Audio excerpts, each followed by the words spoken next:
Today we're going to read Chapter 9 from My Teacher's an Alien, The Force Field in the Attic. Starts on page 57. For a long time, neither of us said a word. Is she alive? I asked at last.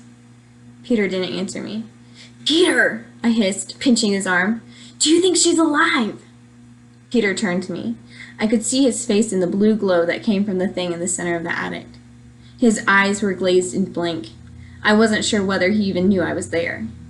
Peter! I hissed. He shook his head. You weren't kidding, were you? Of course I wasn't kidding. But do you know what this means? Yeah, it means we're in big trouble. Now let's get up there and see if we can figure out what's going on. An alien, Peter said with his voice filled with awe. Mr. Smith is an alien. We're not alone. What are you talking about? I hissed. Intelligent aliens. Mankind is not alone in the universe. Well, I'm feeling pretty alone right now, I said. Are you going to help me or not?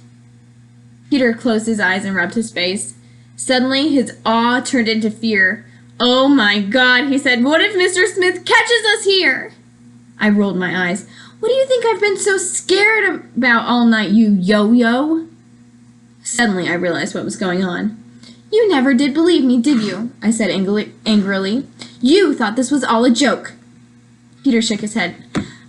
I believed you, he said, but I didn't really understand what it meant until I believed it in this way. He shrugged helplessly. I can't explain it, he said. It didn't make any difference. I understood.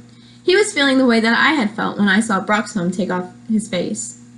Come on, I said, let's get up there. Despite my brave words, I climbed the rest of those stairs pretty slowly.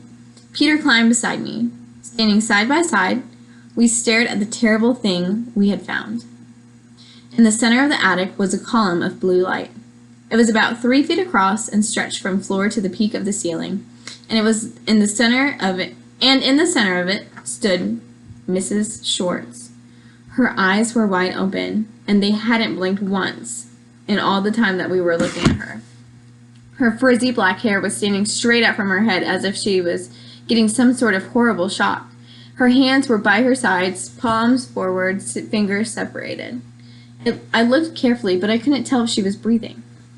Is she alive? I asked again. I don't know, said Peter. It's hard to tell. We stepped forward. Miss Schwartz didn't move. The air smelled funny. My hair started to move by itself. I could feel strange tingling on my skin. It's a force field, said Peter, taking another step forward. I knew he was the right person to bring with me. Only a person who read that much science fiction would know what to call something like this. Now, if only he knew what to do about it. Unfortunately, he didn't. If I could just figure out where it came from, maybe I could turn it off, he told me. But I don't see any equipment. Besides, I'd be afraid of hurting Mrs. Schwartz. I nodded. Do you think she's okay in there? I asked, blinking back a tear. How had Broxholm done this to her? Maybe the handsome creep had tricked her into going on a date with him. What a treat, a date with an alien. I could just imagine the line. Let's go see a film, then I'll take you back to my house and lock you in a force field. What a rat! Oh, Miss Schwartz, I moaned, what are we going to do? I couldn't stand seeing her trapped like that. I stepped forward and tried to reach out to touch her. Don't! Cried Peter when he saw what I was doing. But it was too late. I had already laid my hands against the blue light and felt a tingle running through my body. For a terrible instant, I thought I was going to be drawn into the force field too. But it didn't happen. What did happen was I heard a voice inside my head. Susan, don't worry about me. You've got to warn the others. It was Miss Schwartz. Peter, I yelled, come here, touch the force field. You can hear Miss Schwartz. I suppose it sounded crazy, but by this time he was ready to believe anything. He pushed through the heavy air that surrounded the force field and put his hand next to mine on the column of light. Hello, Peter, said Mrs. Schwartz. Telepathy, whispered Peter in awe. These guys are amazing. Yes, they are, said Miss Schwartz inside of our heads. Amazing and dangerous. What do they want? I asked. You, she said. I yelled and jumped back from the force field. The air around me felt so thick it was hard to move through it.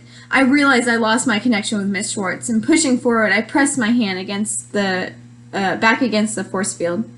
"I'm sorry," said Mrs. Schwartz. "I didn't mean to frighten you." I looked at her face, and her eyes were staring straight ahead.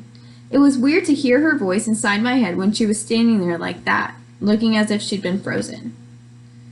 "Don't worry about me," she said. "Your job right now is to warn others." "Warn them about what?" asked Peter. "About Broxholm. His mission here is to find 5 students to take back with him.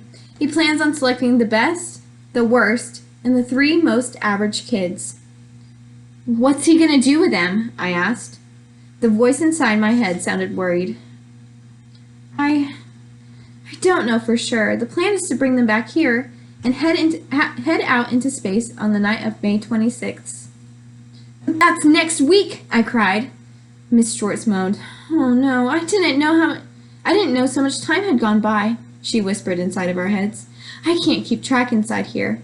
Listen, you have to unmask him somehow. If you don't, you're all in terrible danger."